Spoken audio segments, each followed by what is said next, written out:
Bible को समझने के लिए हमें पहले दाऊद के मूल को ग्रहण करना चाहिए, जो इस पृथ्वी पर दूसरी बार आए, और उनसे सीखना चाहिए। यूहन्ना रचित सुसमाचार अध्याय 6 में यीशु ने स्पष्ट रूप से सिखाया, कोई मेरे पास नहीं आ सकता जब तक वह परमेश्वर से सिखाया नहीं जाता। मीका की पुस्तक अध्याय 4 में लिखा है, अंत के दिनों में परमेश्वर सभी लोगों के लिए क्या करेंगे? यह कहता है, वह हमको अपने मार्ग सिखाएगा। हमें इन शिक्षाओं को उनसे सीखने की जरूरत है। हम स्वर्ग के राज्य में किसी पादरी के माध्यम से प्रवेश नहीं कर सकते, न ही धर्मशास्त्र के डॉक्टर के माध्यम से कर सकते हैं। एकमात्र परमेश्वर ही है जो हमारा मार्गदर्शन कर सकते हैं और हमें वहां ले जा सकते हैं। हमें अन्य तरीकों की तलाश करने की आवश्यकता नहीं है। हमें केवल दूसरी बार आने वाले मसीह को ग्रहण करने की आवश्यकता है, जो फिर से इस पृथ्वी पर आएंगे और केवल अपने वचनों के द्वारा हमारा मार्गदर्शन करेंगे। प्रकाशित वाक्य अध्याय 3 आयत 12 में यह लिखा है, जो जय पाए उसे मैं अपने परमेश्वर के मंदिर में एक खंभा बनाऊंगा और वह फिर कभी बाहर न निकलेगा। और मैं अपने परमेश्वर का नाम और अपने परमेश्वर के नगर अर्थात नए यरूशलेम का नाम, जो मेरे परमेश्वर के पास से स्वर्ग पर से उतरने वाला है, और अपना नया नाम उस पर लिखूंगा। जब हम प्रकाशित वाक्य अध्याय 1 आयत 1 पढ़ते हैं, तो क्या यहां मैं यीशु को संकेत नहीं करता? यह कहता है कि यीशु का नया नाम उस पर लिखा जाएगा। इसलिए हमें उन्हें ग्रहण करना चाहिए, जो एक नए नाम के साथ इस पृथ्वी पर दूसरी बार प्रकट होंगे। लेकिन दुनिया में ऐसे बहुत से लोग हैं जो दूसरी बार आए मसीह होने का दावा करते हैं। हम उन्हें कैसे पहचान सकते हैं? क्या आपको नहीं लगता कि हमारे लिए उन्हें पहचानने का कोई तरीका है? अमेरिकी समाज में हर व्यक्ति के पास एक आईडी कार्ड होता है। हम भी अपनी पहचान की पुष्टि करने के लिए अपना आईडी कार्ड दिखाते हैं।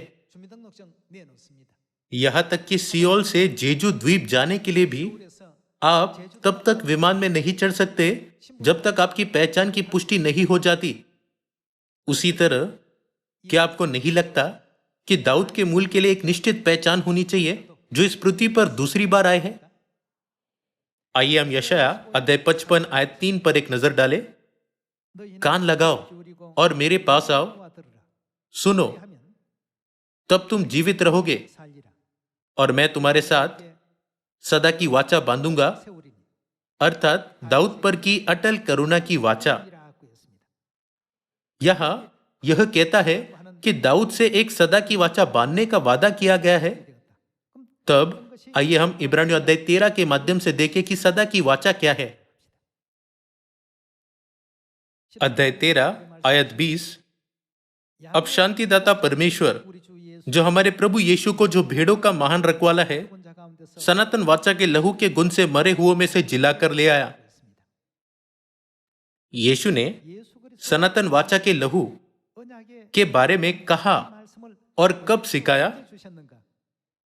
लूका अध्याय 22 आयत 7,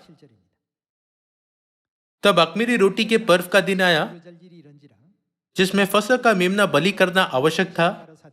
यीशु ने पतरस और यूहन्ना को यह कहकर भेजा, जाकर हमारे खाने के लिए फसह तैयार करो।